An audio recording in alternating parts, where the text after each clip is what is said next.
बहुत बहुत शुक्रिया। औरतों को ज्यादा कुर्बानी देनी पड़ती है, तो चलिए ये हमेशा से होता आया है और आज भी यही होगा। स्टेज पे बैठे मुअज्जिन सामीन हजरात, अस्सलाम वालेकुम रहमतुल्लाहि व बरकातुहू। आज का यहाँ जमा होना इस बात की तस्दीक करता है कि मुसलमान कोलकाता का अपनी जिम्मेदारियों को बहुत बखूबी जानता है। एक अहम मौजू पे हम यहाँ जमा हुए हैं और मैं बिल्कुल कासिद नहीं हूँ इस बात को कहने के लिए कि 2016 के बाद हम अक्सर ऐसे ज्यादा जमा होने लगे हैं। ये मामला इतना ज्यादा हो गया है कि हम लोगों को हर वक्त रास्ते में ज्यादा होना होता है और घर पे कम होते हैं। मैं अपनी बात का आगाज एक आर्टिकल से शुरू करूंगी। The constitution of India preamble. We the people of India having solemnly resolved to constitute India into sovereign, socialist, secular, democratic republic and to secure to all its citizens justice, social, economic and political, liberty of thought, expression, belief, faith and worship, equality of status and opportunity and to promote among them all, fraternity, assuring the dignity of all individuals and unity and integrity of the nation. ये हमारा constitution of India है, ये first page of constitution of India है। 2016 के बाद से इसकी धज्जियां उड़ रही हैं। फ्रीडम ऑफ स्पीच नहीं है, हम अपने रिलीजन को फॉलो नहीं कर सकते पीसफुली, और ऐसे ऐसे मसले हमारे सामने। और एक पर्टिकुलर इक्वालिटी की बात आ रही है, इक्वालिटी रही नहीं, एक पर्टिकुलर कम्युनिटी को बार बार टारगेट किया जा रहा है। कम्युनलिज्म आ गई है, कम्युनल पॉलिटिक्स होने लगी है और ये इतनी उरूज पर है कि इसमें लोग सत्ता में आ गए। बहुत अफसोस की बात है। वो देश जिसको हम लोगों ने चुना था, सोशल, सेक्युलर, डेमोक्रेटिक, जिसकी हमारी उलमाओं ने कुर्बानी दी थी, हमारे पास ऑप्शन था कि हम पाकिस्तान चले जाएं, लेकिन हम नहीं गए।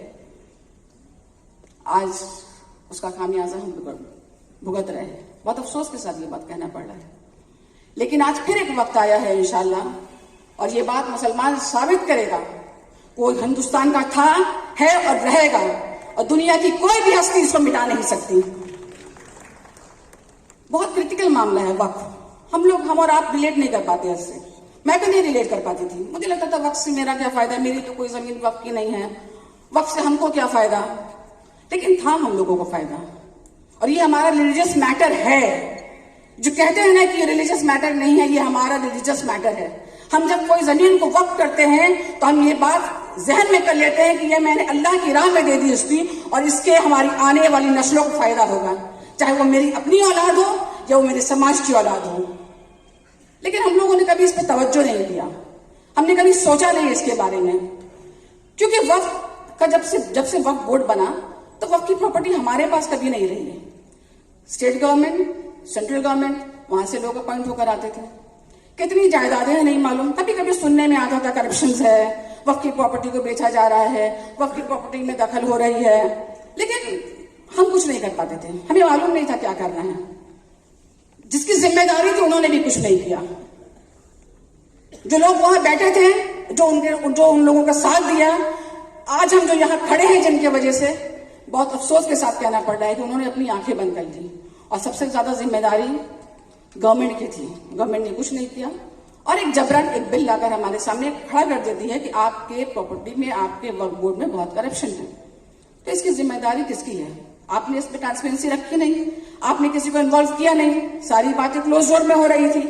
हम लोगों को क्या मालूम? बिल आया तो हम लोगों को समझ में आया कि इसका बड़ा खामियाजा हमको, हमारे आने वाली नस्लों को होने वाला है।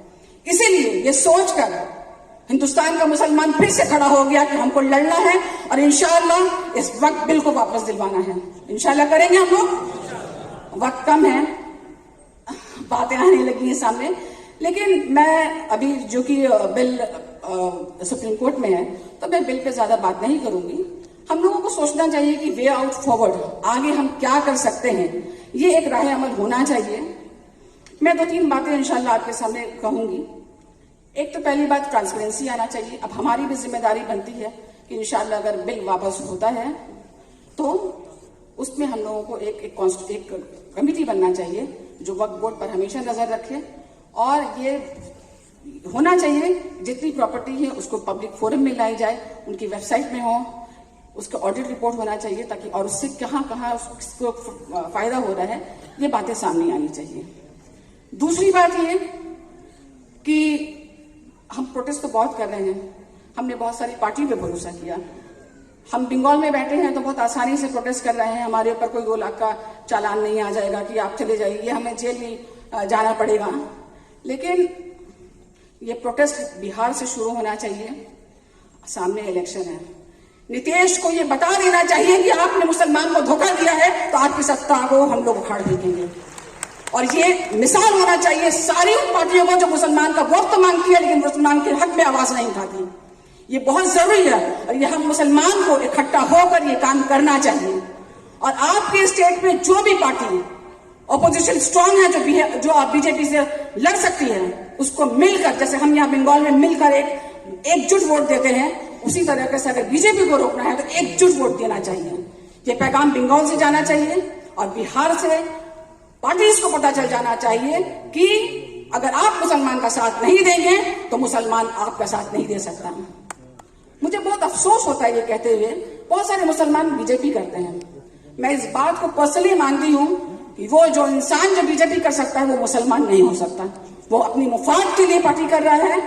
और मैं और ज्यादा नहीं बोलना चाहूंगी, मैं अपनी बात यहीं खत्म करती हूँ। इंशाल्लाह उम्मीद है कि मैं इस छोटी सी स्पीच में अपनी सारी बात रख पाई हूँ। बहुत बहुत शुक्रिया।